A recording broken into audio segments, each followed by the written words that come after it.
안녕하십니까. 거꾸로 투자하는 쇼키 부동산입니다. 12월 사전청약에서 주목받았던 것이 있습니다.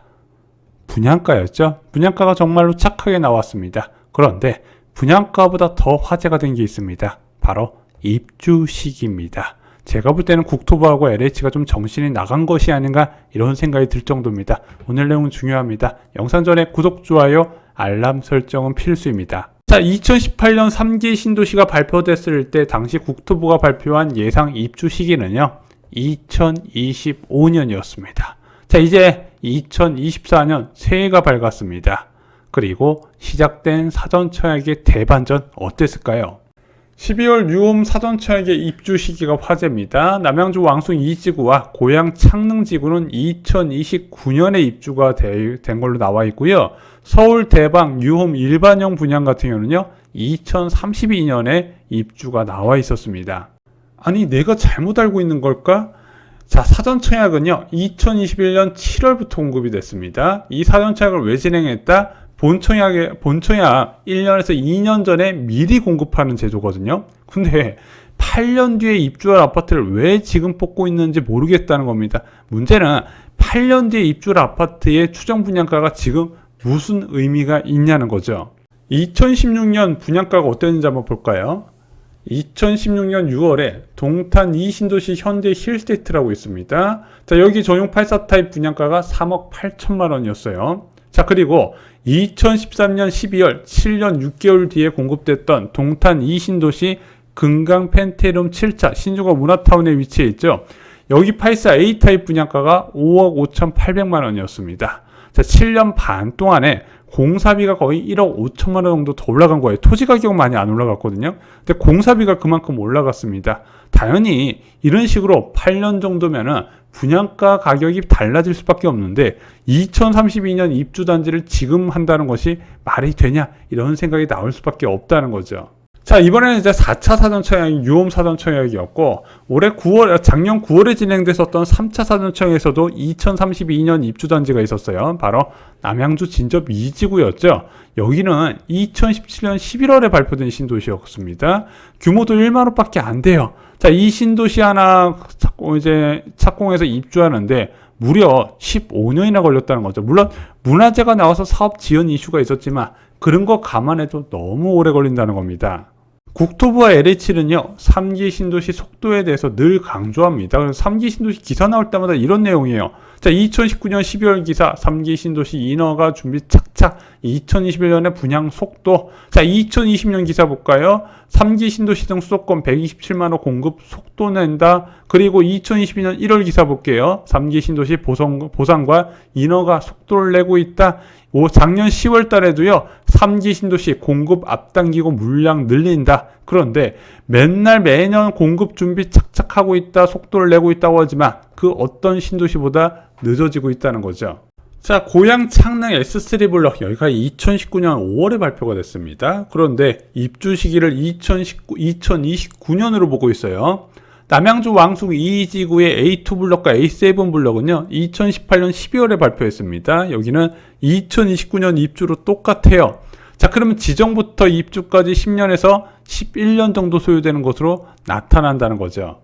입주 시기에 대해서 예민하게 문제를 제기하는 이유는 간단합니다. 자, 과거에 신도시 정책의 사례를 좀 볼 필요가 있다는 거예요. 1기 신도시였던 분당 신도시 1989년에 발표했고 1991년에 입주했습니다. 발표부터 입주까지 한 3년 6개월 정도 소요가 됐어요. 그리고 고양시 일산 신도시 볼게요. 1989년 분당 신도시와 같이 발표됐고 1992년부터 입주를 하게 됩니다. 발표부터 입주까지 4년 정도가 소요가 돼요.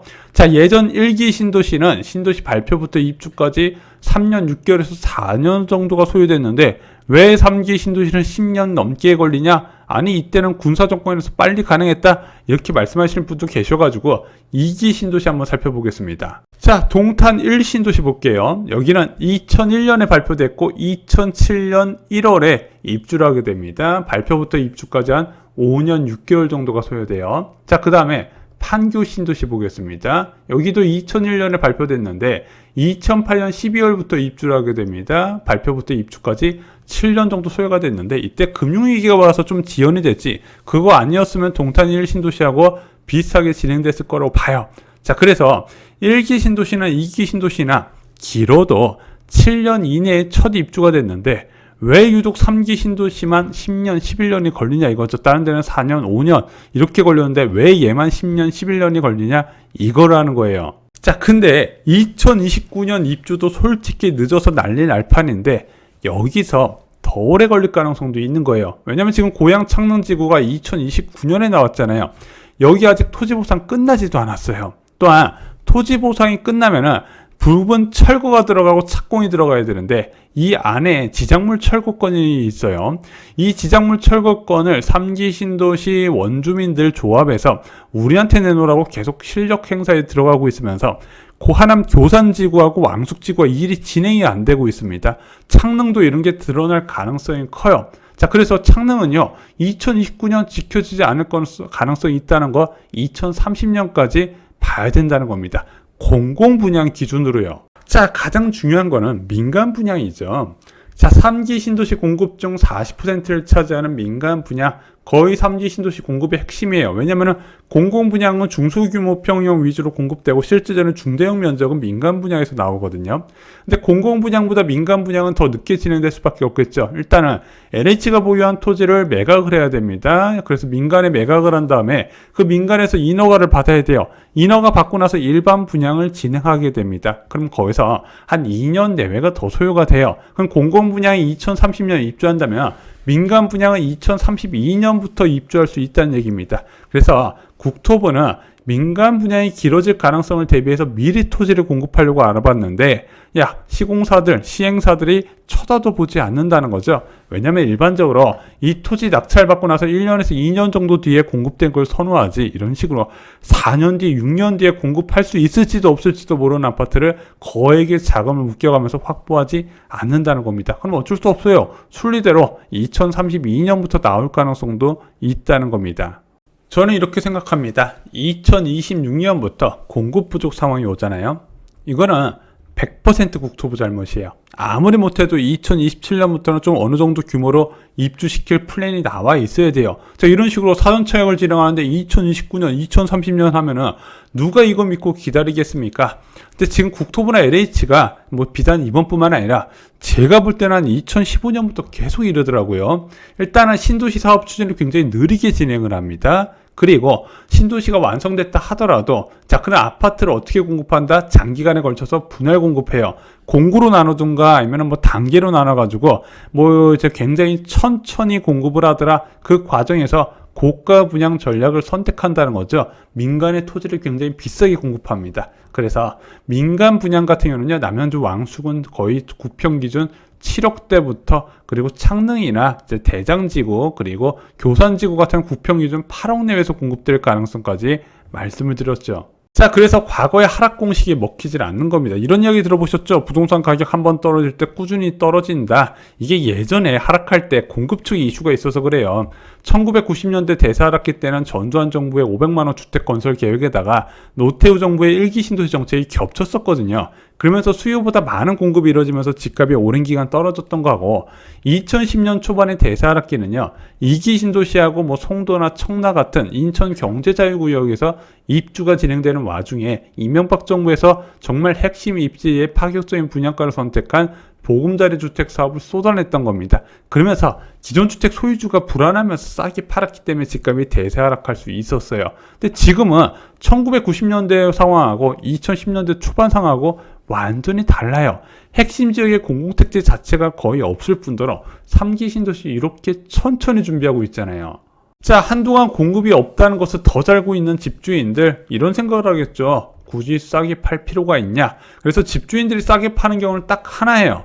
내가 이것을 팔고 상급지로 갈아탈 거. 그래서 상급지에 금매가 있을 때 중급지, 하급지에도 가격이 떨어지는 원리가 이렇게 생기거든요. 자, 당연히 내가 싸게 팔 이유가 없기 때문에 원하는 가격대까지 기다릴 것이고, 이것이 강남이나 서초 등의 급매가 없는 이유입니다.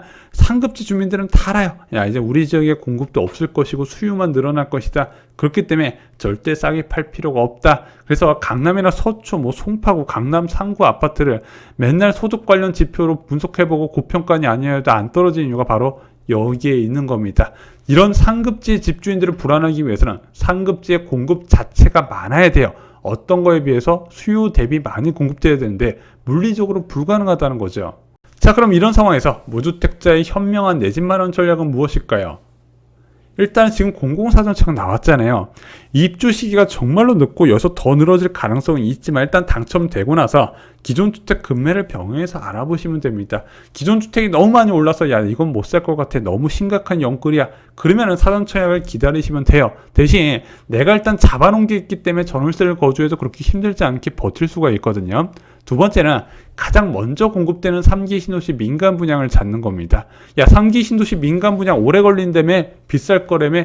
그래도요, 신도시는 가장 초기 분양을 잡아야 됩니다. 가장 좋은 입지에 가장 저렴해져요. 시간이 지나면 더 비싸집니다. 아까 동탄 지역 분양가 보셨죠? 자, 마지막으로 그냥 이런 신도시를 기다리지 마시고 기존 주택 괜찮은 아파트가 있으면 그냥 적극적으로 가족이 만족하는 지역에 내 집 마련을 구하시는 것도 좋은 선택이 될 거라 생각합니다.